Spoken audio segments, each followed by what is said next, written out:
Hello friends, welcome back to our channel Panghal technology. और friends, जैसा कि हमने अपनी लास्ट वीडियो में डिस्कस किया था कि पीएफ में ऑनलाइन मंथली पेंशन के लिए आप कैसे अप्लाई कर सकते हैं।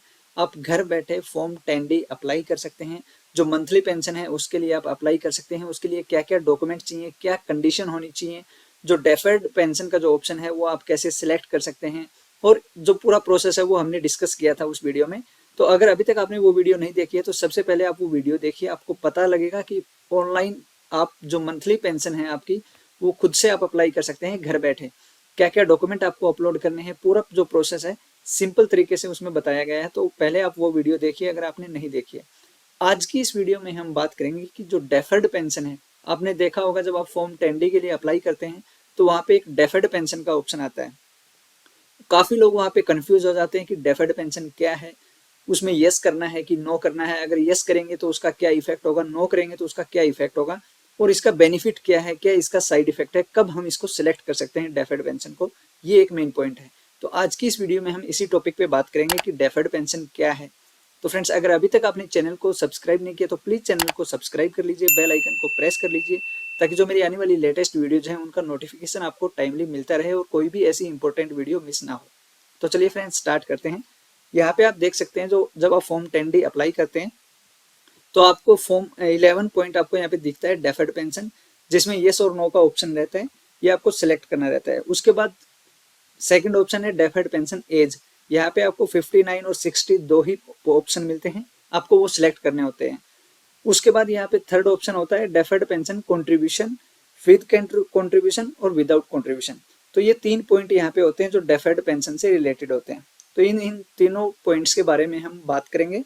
इसके साथ साथ हम बात करेंगे कि ये जो डेफर्ड पेंशन है ये है क्या, इसका बेनिफिट क्या है, इसको जो इसका जो बेनिफिट है उसको लेने के लिए आपको पेंशन के लिए किस एज में अप्लाई करना सही है।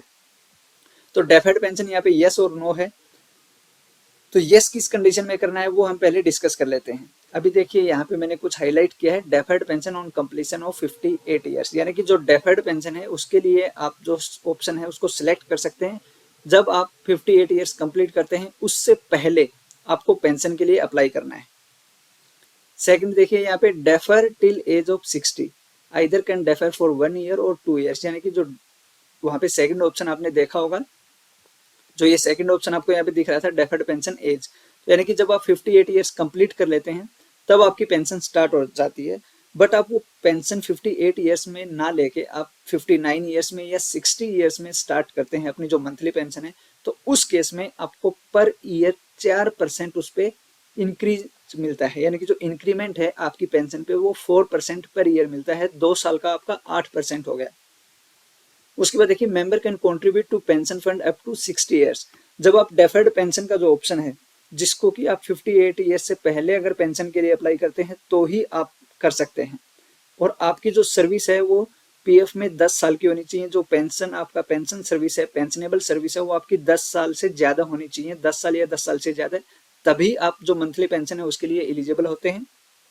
और जो डेफर्ड पेंशन है उसके लिए आपको अप्लाई करने के लिए 58 ईयर्स से पहले आपको अप्लाई करना पड़ेगा। जैसा कि मैंने लास्ट वीडियो में आपको बताया था, जब हम एम्प्लॉय की पेंशन मंथली पेंशन के लिए अप्लाई कर रहे थे फॉर्म 10D, तब उनकी एज 64 ईयर्स थी, इसलिए वो डेफर्ड पेंशन का जो ऑप्शन है उसको सिलेक्ट नहीं कर सकते थे। तो डेफर्ड पेंशन आपको पता लग गया कि डेफर्ड पेंशन के लिए सबसे मेन कंडीशन है कि आपकी जो एज है वो 58 ईयर्स से कम होनी चाहिए जब आप पेंशन के लिए अप्लाई करते हैं। सेकंड, जब आप डेफर्ड पेंशन में सेकंड ऑप्शन सिलेक्ट करते हैं 59 और 60 एज, वो क्या है, अगर आप 59 सिलेक्ट करते हैं तो आपकी जो मंथली पेंशन बनेगी उस पर आपको 4% इंक्रीमेंट मिलेगा, और अगर आप 60 करते हैं तो जो मंथली पेंशन आपकी बनेगी उस पर आपको 8% इंक्रीमेंट मिलेगा, और आपकी जो मंथली पेंशन है वो 60 ईयर में स्टार्ट होगी। इसके साथ साथ देखिए वहां पे जो थर्ड ऑप्शन था मंथली कॉन्ट्रीब्यूशन और नॉट मंथली कंट्रीब्यूशन, यानी कि मंथली कंट्रीब्यूशन आप अगर मंथली सिलेक्ट करते हैं मंथली कंट्रीब्यूशन, तो इसका मतलब रहता है कि आपकी जो पेंशनेबल सैलरी है, जो पेंशन आपकी बनेगी, मंथली पेंशन जो बनेगी, उसमें आपकी सर्विस 2 साल और ऐड हो जाएगी। और आपको पता होगा कि पेंशन में सर्विस बहुत मायने रखती है। जब आपका पेंशन में 1 साल 2 साल ऐड हो जाता है तो वो काफी बेनिफिट मिलता है उसका आपको। अब यहाँ पे देखिए in this case additional 2 year considered as pensionable service and also pensionable salary, यानी कि जो आपकी एवरेज मंथली सैलरी हम निकालते हैं उसमें भी ये ऐड होंगे 2 साल, और जो सर्विस रहती है उसमें भी ऐड होंगे। थर्ड देखिए यहाँ पे कंडीशन क्या है, कंडीशन यही है कि 10 ईयर ऑफ सर्विस होनी चाहिए on the age of 58 years, यानी कि जब आपकी एज 58 ईयर्स हो उस टाइम आपकी जो सर्विस है वो 10 साल या 10 साल से ज़्यादा होनी चाहिए पेंशन में, तभी आप मंथली पेंशन के लिए एलिजिबल होते हैं। डेफर्ड पेंशन के लिए आपको 58 ईयर्स कंप्लीट करने से पहले ही मंथली पेंशन के लिए अप्लाई करना होगा। अब देखिए हम इसको समझते हैं एक एग्जाम्पल के साथ।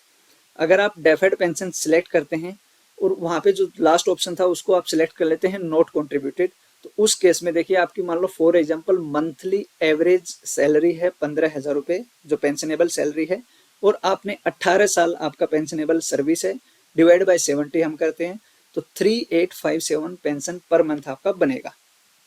ये आपका उस केस में मिलेगा जब आप 58 ईयर्स कंप्लीट करते हैं और पेंशन के लिए अप्लाई करते हैं। अब आपने ऑप्शन सेलेक्ट किया डेफर्ड पेंशन के लिए, तो अगर आप डेफर्ड पेंशन के लिए सिलेक्ट करते हैं तो पर ईयर मैंने आपको बताया 4% का आपको इंक्रीमेंट मिलेगा, तो 2 साल का आपका 8% हो गया, यानी कि जो आपकी 3857 पर मंथ थी उसमें 8% का इंक्रीमेंट होके आपकी जो मंथली पेंशन बनेगी वो 4166 है, यानी कि पर मंथ आपको 309 रुपीज एक्स्ट्रा आपकी मंथली पेंशन में मिलेंगे। तो 2 साल अगर आप पेंशन नहीं लेते हैं तो उसका बेनिफिट आपको इस तरह से मिलेगा कि आपकी जो मंथली पेंशन है वो आपको बढ़ी हुई मिलेगी।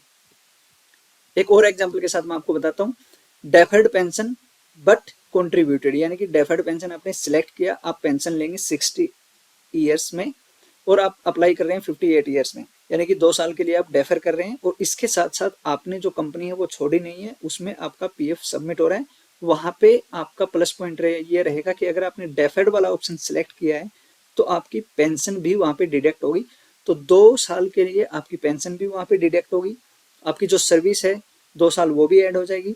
जैसे कि लास्ट में आपने देखा था कि 15,000 इंटू में 18 हमने किया था, तो यहाँ पे 18 की जगह 20 हो जाएगा क्योंकि आपकी 2 साल और ऐड होगी इसमें। तो यहाँ पे जो आपकी मंथली पेंशन में बनेगी वो बनेगी 4286। पेंशन में सर्विस इसलिए इंपॉर्टेंट है क्योंकि यहाँ पे आप देख सकते हैं सेम वही सैलरी है, डिवाइड बाय 70 है, 18 की जगह पे 20 हो गया क्योंकि 2 साल एक्स्ट्रा काम किया इन्होंने, 2 साल एक्स्ट्रा इनकी पेंशन सबमिट हुई, पेंशन वेजेज है वो डिडक्ट हुआ। तो इस तरह से इनका पर मंथ जो है 4286 हुआ। अब यहाँ पे इन्होंने 2 साल के लिए डेफर किया तो 8% इसमें इंक्रीमेंट ऐड हो गया, तो इनका जो मंथली पेंशन बनेगा 60 ईयर्स में वो बनेगा 4629, ये इनका पर मंथ मिलेगा। तो यहाँ पे जो इंक्रीमेंट इनको मिलेगा वो मिलेगा 343, यानी कि 343 रुपीज पर मंथ एक्स्ट्रा इनकी पेंशन में ऐड हो जाएगा अगर ये कंट्रीब्यूट करते हैं। अगर ये कंट्रीब्यूट नहीं करते हैं तो 309 रुपीज इनके जो मंथली पेंशन है उसमें ऐड होगा। तो ये फायदा है कंट्रीब्यूशन का और नॉन कंट्रीब्यूशन का।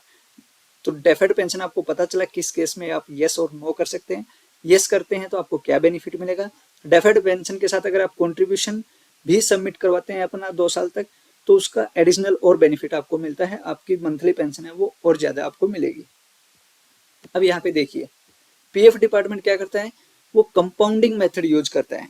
ये मैंने आपको सिंपली बताया कि 8% का इंक्रीमेंट आपको मोटा मोटी मिलेगा, लेकिन पीएफ डिपार्टमेंट क्या करता है, पहले जो आपकी मंथली पेंशन बनेगी उस पर 4% पहले साल में आपको देगा, प्लस उस 4% को ऐड करके अगले साल उस पे 4% देगा। तो ये कंपाउंडिंग मेथड में ये देता है। जैसे फॉर एग्जांपल देखिए यहाँ पे जो फर्स्ट एग्जांपल हमने लिया था 15,000 इंटू 18 डिवाइड बाय 70, 3857, 3857 रुपये पर मंथ आपकी पेंशन बनेगी, जिसमें 8% का यहाँ पे इंक्रीमेंट आपको मिलेगा। तो आपकी जो सैलरी है मंथली पेंशन है वो बनेगी 4166 रुपये, यानी कि हर महीने आपको 4166 रुपये पेंशन मिलेगी अगर हम नॉर्मल जो तरीका है उसके अकॉर्डिंग करते हैं। लेकिन अगर हम पीएफ डिपार्टमेंट के मेथड से अगर कैलकुलेट करते हैं तो देखिए पहले साल आपकी जो पेंशन बनेगी वो 4011 रुपये है, और इस पे 4% दूसरे साल दोबारा से इस पे इंक्रीमेंट मिलेगा, तो इसके साथ ये हो गया 4171 रुपये। यहाँ पे अमाउंट कम है, 4166 रुपये है, यहाँ पे 4171 रुपये, यानी कि जो 5 रुपये पर मंथ है। लेकिन यहाँ पे आप एग्जाम्पल देखिए अगर 50,000 पे आपकी पेंशन डिडक्ट होती तो ये अमाउंट काफ़ी डिफरेंस काफ़ी होता है। तो ये जो पीएफ डिपार्टमेंट है ये मोटा मोटी कैलकुलेट करता है कंपाउंडिंग मेथड में, और हमने जो मेथड यूज किया था वो लाइनर मेथड था, सिंपली कि आपका 8% उस पर इंक्रीमेंट मिलता है मंथली पेंशन पे। अब एक तरीके से हम समझते हैं, अगर ये था कि आपकी जो पेंशन है वो वेज सीलिंग पे है, 15,000 पे है, क्योंकि यहाँ पे हमने एवरेज जो मंथली सैलरी लिया है, पेंशन सैलरी, वो 15,000 लिया है। यहाँ पे हम एग्जाम्पल के साथ समझते हैं। देखिए, अगर आपकी मंथली जो पेंशन सैलरी है वो 15,000 रुपये है, तो जो आपकी मंथली पेंशन बनेगी वो 4,171 रुपये बनेगी 2 साल के डेफर्ड के साथ। 4% पहले साल जो कि बना 4,011, 4% दूसरे साल जो कि बना 4,171 रुपये। तो इस तरह से अगर आपकी पीएफ पेंशन 15,000 पे डिडक्ट होती थी तो आपको पर मंथ 4,171 रुपये मिलेगा। और अगर आपकी जो पेंशन है वो एक्चुअल बेसिक पे डिडक्ट होती थी तो उस केस में देखिए आपकी जो पेंशन है वो आपको 6,953 रुपये मिलेगी, क्योंकि यहाँ पे जो आपका मंथली पेंशन है वो एक्चुअल बेसिक लिया गया है, इंटू में 18 डिवाइड बाय 70। यहाँ पे 18 आपका जो सर्विस है पेंशन का वो लिया गया है, 25,000 जो आपकी एवरेज पेंशनेबल सैलरी है वो ली गई है, और डिवाइड बाय 70 ये कैलकुलेशन के लिए यूज होता है। तो टोटल आपका 6429 बनता है। और जब आप इसको डेफर्ड कर देते हैं, देखिए 6429 पे जब आप डेफर्ड पेंशन सेलेक्ट कर लेते हैं 2 साल के लिए तो आपका 6953 रुपये मिलता है। ये उस केस में है जिसमें आप कंट्रीब्यूशन नो रखते हैं। अगर आप कंट्रीब्यूशन यस करेंगे तो यहाँ पे 18 की जगह 20 हो जाएगा और ये अमाउंट आपका बढ़ जाएगा। तो सिंपली आपको समझ में आया होगा कि जो डेफर्ड पेंशन का जो ऑप्शन हम सिलेक्ट करते हैं यहाँ पे वो किस लिए यूज किया जाता है, उसका क्या बेनिफिट है। अगर आप डेफर्ड पेंशन यहाँ पे यस करते हैं तो जो आपकी मंथली पेंशन है उसमें पर ईयर 4% का फायदा आपको मिलेगा। तो अगर आप 2 साल के लिए करते हैं तो मोटा मोटी आपको 8% का बेनिफिट मिलेगा, और आपकी जो पेंशन है वो 58 साल की जगह 60 साल में स्टार्ट होगी। अगर आप कंट्रीब्यूशन यस करते हैं तो यहाँ पे आपकी सर्विस में 2 साल और ऐड हो जाएंगे, जिससे आपकी जो मंथली पेंशन बनेगी उसमें वो आपकी और बढ़ जाएगी। तो ये सिंपली मैंने आपको यहाँ पे बताया कि डेफर्ड पेंशन का जो ऑप्शन है वो आपको 58 ईयर्स कंप्लीट करने से पहले ही आपको ऑनलाइन फॉर्म 10D फिल करना है, डेफर्ड पेंशन को यस करना है। अगर आप चाह रहे हैं कि आप 68 ईयर्स में पेंशन स्टार्ट ना करवा के 59 ईयर में करवाना चाहते हैं तो आप 59 ईयर भी सिलेक्ट कर सकते हैं, क्योंकि यहाँ पे जरूरी नहीं है कि आपको 60 साल ही सिलेक्ट करना है, आप 59 साल भी सिलेक्ट कर सकते हैं और उसके अकॉर्डिंग आपको 4% का उस पर बेनिफिट मिल जाएगा। आप 60 सेलेक्ट करते हैं तो आपको 8% का बेनिफिट मिलेगा, और आपकी अगर आप कंट्रीब्यूशन सबमिट करते हैं तो 2 साल का आपका सर्विस भी उसमें ऐड हो जाएगा। तो फ्रेंड्स, उम्मीद करता हूँ आपको ये इन्फॉर्मेशन समझ में आई होगी, डेफर्ड पेंशन का जो लॉजिक है वो समझ में आया होगा कि डेफर्ड पेंशन क्या है, कैसे हम उसको सिलेक्ट कर सकते हैं, उसका क्या बेनिफिट है। तो फ्रेंड्स, उम्मीद करता हूँ आपको ये वीडियो अच्छी लगी होगी। अगर आपको ये वीडियो अच्छी लगी तो इस वीडियो को ज़्यादा से ज़्यादा लाइक करो, ज़्यादा से ज़्यादा शेयर करो और चैनल को सब्सक्राइब करो। Thank you so much friends.